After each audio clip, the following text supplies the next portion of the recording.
A couple of years later, Dawn and I are at the BBC. We've been given an office here to write our second series. The first series went out on BBC Two and was met with mixed reviews, as they say. But thankfully, in those days, the powers that be held their nerve and gave you a second chance. We were still learning, and the chances of getting it right first time were slim. Especially if, like us, you thought you knew it all and were not going to be told. We had developed the French and Saunders characters, which was a plus. I was the misguided, bossy and generally cross one, and Dawn was the cheeky, subversive upstart. I was the one who thought she was a star, and Dawn was the one who managed to upstage me at every given opportunity, and nothing has changed.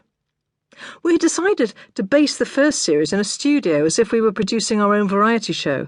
"Let the variety begin," we would say, before introducing a troupe of dancers, led by the superb comedienne Betty Marsden, who would flap their way through a clog dance to the tune of Windmill in Old Amsterdam, accompanied by our house band Raw Sex. Raw Sex was Simon Brint and Roland Riveron. They played a father and son, Ken and Dwayne Bishop. Ken, Simon, played the keyboards and was deaf, and Dwayne, Roland, played the bongos and acted hideously drunk, often actually drunk. After they had been seen live, the stage described them as musicians of almost indescribable sleaziness and technical incompetence who reduced electronics to the status of the bow and arrow. They were perfect for our show, which, we had decided, should be us looking like we didn't know what we were doing and producing something that didn't look like television, and we succeeded on both counts. It wasn't awful, but we knew it could be a lot better. In trying to make it simple, we overcomplicated it. There were some good sketches and characters, plus we'd managed to persuade Alison Moyer and Joan Armatrading to be our musical guests, but there was also way too much faffing about and way too much bad dancing. Still, we were learning. For the second series, we got Bob Spears on board to direct. Bob really knew what he was doing. Bob was a legend at the Beeb. He'd worked on everything from Are You Being Served to Fawlty Towers. He knew the studios inside out, and on a studio recording evening could genuinely boast that if we started at 7:30, we could be in the bar 2 hours later. As well as French and Saunders, Bob went on to direct most of Absolutely Fabulous, and rare was the time we were not necking a bevy by 9:30. He was fast and really clever. He never missed a shot or left a joke uncovered. So, we're in our little room, our little office room. I have arrived late, which is customary. Mobile phones haven't been invented yet, so I haven't been able to ring in with an excuse. Even if they had just been invented, chances are that Dawn wouldn't have one.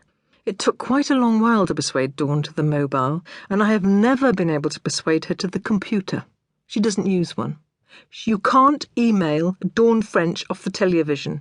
She is untouched by Google, Facebook, Twitter. I envy her that. My computer is the friend who knows I have to work but tries to tempt me to bunk off. It's the girl sitting next to me in class that puts her desk lid up and is trying to distract me with pictures of David Cassidy. Stop it, computer! I know there are funny things on YouTube with kittens. I know you have solitaire and Sudoku and Angry Birds, but I have work. I have to do this thing. Leave me alone or I'll be forced to go back to the typewriter. I mean, that at least cuts out the printing stage. Printers who refuse to print and won't let you know their name. Printers who can't come online and run out of ink even when there is ink in them. You know there is ink in them because you bought that ink and it costs more than caviar. It has a cartridge of beluga fitted and it still refuses to print anything but light grey. So you end up just hitting it and hating it as it takes 4 sheets of paper through at a time and then gets jammed. Yeah, actually I might go back to the typewriter. Anyway, so here we are, sitting, trying to think up ideas. Every journalist asks, how do you think up your ideas?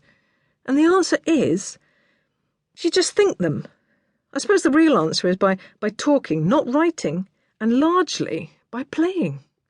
We play until we have something that works and makes us laugh. We play. We make up characters and voices and use people we've seen and lines we've heard, and then we play them into a sketch. I think how comedy works is